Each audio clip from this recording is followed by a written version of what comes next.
At the moment, we need to bring some staff in to maintain the status quo with our actual establishment anyway, or our previous establishment. But with the funding that we've received, we've actually been able to increase our establishment by 16 officers.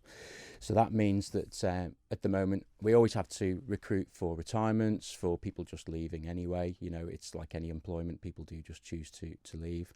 Is this the time of year that seems to happen then? There's no particular time of year. Retirements come throughout the year. In the 80s and the 70s even, we had quite a lot of recruitment and upped our establishment quite a lot. So what you find is that because of that, we upped our recruitment or our numbers back then. So in 30 years later, then we're having to recruit again. So there's been a bit of a cycle with that. But then obviously as well, we've got the climate where, people have joined the police, decided it's not for them as well.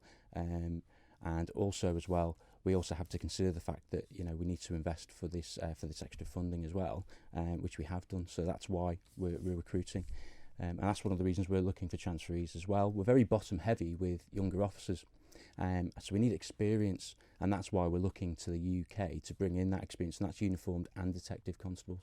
With a lot of young people in the workforce, is it similar to other industries where people might start off on the island and then move away, leaving you slightly short?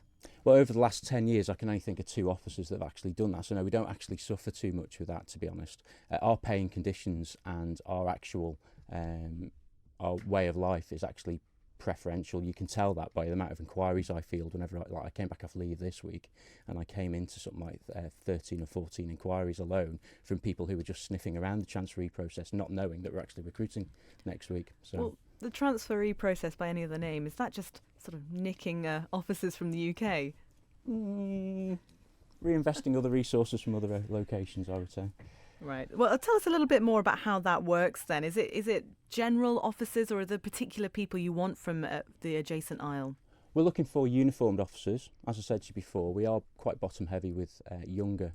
And when I say younger, I mean younger in service officers on the island. We need officers to come in onto the teams, the uniformed teams, with their experience, and bring those officers along. And also, we need detectives for specialist units. Some of the units that we're able to put extra officers into are the likes of public protection unit, the roads policing unit, and the proactive team. So we're looking at keeping the drugs off the Isle of Man, looking at the roads policing, making sure that our roads are safe, and also looking at the public protection unit, where a lot more people are coming forward now to report historical crime. So we need specialist officers, but it takes time. You do 2 years probation, and then you go and specialise if you so choose, and then it takes time to train you up. So if we can cut that shorter, that's better for us. In terms of training then, more recently there was news that you need a little bit less to go in as a sort of a basic officer. What do people need to have in their CV to be able to sort of join without much maybe training already?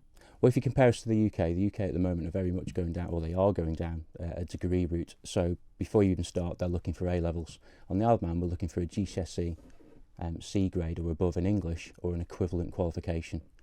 We're looking for you to be of decent character, over 18 and a half, albeit what we will say is we try not to recruit too young. We want people to come in with life experience. The public expect us to have that little bit of life experience to help them. It's no good turning up at 18 and a half to Avant Domestic and then telling 2 people who've been married for 20 years how to sort of operate their lives. So we are looking for people that are slightly older, that bring something in. We're looking for ex-military, graduates, office workers, construction, all across. And as the superintendent mentioned before about the public of the police of the public, that's why. Sir Robert Peel said that right when the police started out in the 1820s. Well, more people keeping that status quo, does that mean once more people have been recruited, we'll be seeing more people on the street, more police on the street, because that's something people always seem to be missing? Absolutely. Part of our restructure, the big focus is getting officers out on the streets, visible policing. A visible policing presence, it can't be beaten. Officers on foot patrol, officers out in the community, speaking to their community, knowing their community. These are all the things we're aiming for.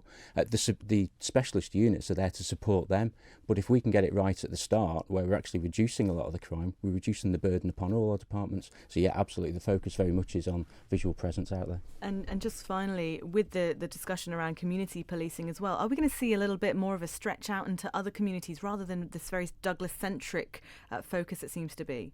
Well, we do try our best out of town now anyway, and yes, we will be, because part of the restructure is that it will be community-focused teams.